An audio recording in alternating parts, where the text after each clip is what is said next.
Hi, I'm Peter Cronin from ViAGO International, and we're here to present the results of our 2019 productivity survey for software companies. I'm here with Luke, who did a lot of the surveys and actually spoke to the customers about this and got the feedback from them and helped write up the reports. So, Luke, what do we do? Every year, ViAGO runs a productivity survey where we ring up a bunch of different companies within a particular industry. This year we did software companies throughout Australasia, so New Zealand and Australia, and we rang them up just to talk about their workflow, how they're managing work, what systems they're using, and touched on a bunch of different kind of areas. Six to be exact: process, focus, automation, risk management, accountability, and visibility. And what we're just trying to find out is how the current workflow affects those 6 different areas. Yeah, so we do this every now and again with different industries that we work with to help us basically keep our fingers on the pulse of what's happening in the industry. If we look only at our customers for what's going on, we get a distorted view of it, or we don't get the full picture. So we like to talk to everybody who's interested in talking to us about what they're doing for workflow and productivity and things in their software companies, so that we get a feel for what's going on.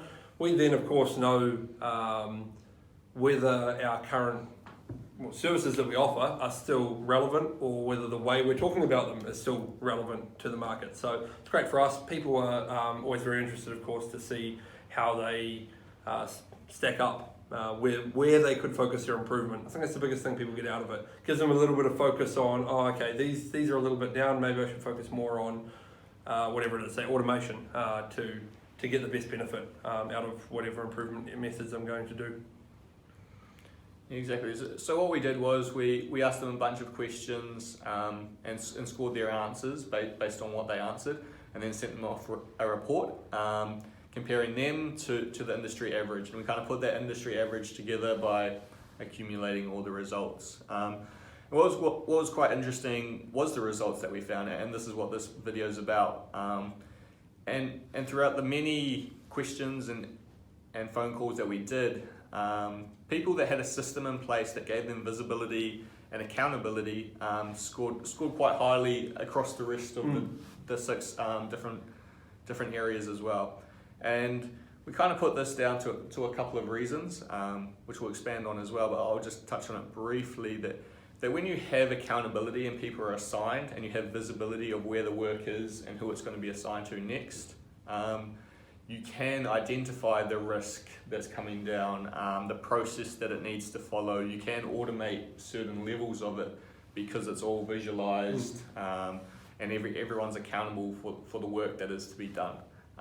So I think those were the kind of big learnings that we got from it, that having a system in place that kind of gives you the tools to assign work and to visualize it, kind of like on a dashboard or something like that, that really helped the business in terms of its workflow. Yeah, it's one of those things. You've got to be able to see what's going on before you can properly do any improvement methods. You've got to have the visibility there to know what to change. And then you've got to obviously have some sort of process or method so that you can implement some change. Okay, guys, we're handling things like this now, and actually something to support that, generally through a process-based system. And then it loops back around on itself. You need the visibility of, did the change I make help? Did it hinder? What impact did it have? And where's next to focus? And that's especially true in somewhere like software, where the work can be very invisible. I mean, it's all just in computers and things like that. It's not like companies, manufacturing companies, it's all just on the floor. You can literally see where it is, and that's not the case in software. It's in people's heads, it's on their computers, it's on servers, all of this sort of thing. So you need something to visualize where it is before you can actually put effort into, before you can put useful effort into improving it. Definitely.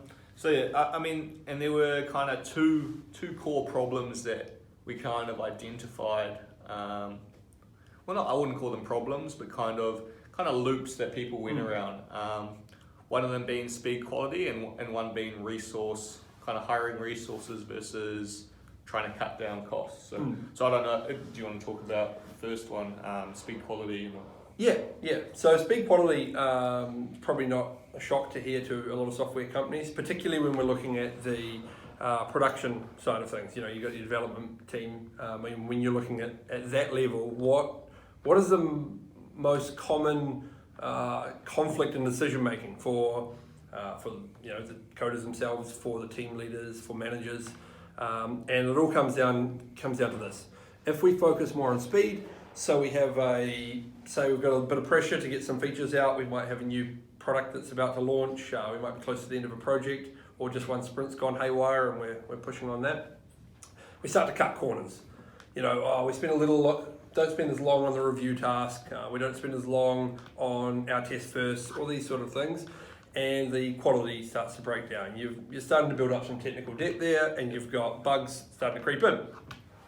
That means that when you go over, you basically end up having back pressure at a later stage from customers or managers, owners. If you're a manager or owner, you know this, and you think, oh God, this is getting out of control. We need to focus on an effort on cleaning up the mess that we've got before we focus too much on going forward again. So you start to increase the amount of work that gets done on cleaning up the quality, the bugs, or that sort of thing, to try and clear that down.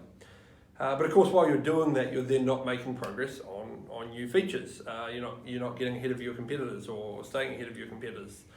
So you start to get pressures to come back to the other side, and it's not just the flip flopping between the two. It's the fact that it goes around in this loop that really amplifies it.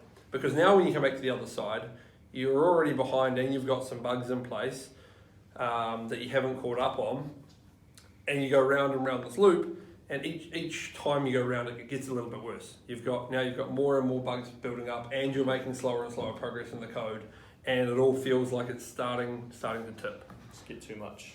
Yeah, you just get too much. And then of course at the management or the business level above that, there's the different sort of conflict you identified. Yeah, well, you even touched it a bit in your explanation how it adds up and the cost adds up, and then you're not competitive in the market, and that relates to the second kind of the loop, which is hire more resources or cut costs. And as you're talking about, there's pressure to hire more resources to be competitive in the market. When you have more resources, you can kind of take a bit longer, test things properly, create a better product. Yep. But then your margins are less, so you're not making as much money. So then there's a pressure to cut resources, or not cut resources, but maybe not spend that extra money into expanding your business. But then there's lots of opportunities within the market, then you're less competitive in the market, and all that kind of thing. And like you said, it just keeps on going in a loop. Do we hire more people? We hire more people, we don't make enough money. We need to make more money to keep the business going. So we get rid of some people, we get rid of some people. And then we're less competitive in the market because we don't have enough resources to meet the demand, or we don't have enough, we're cutting corners because then our product gets worse. So like you said, it just keeps going round and round in circles. It gets worse and worse. We end up Worse and worse. This vicious cycle.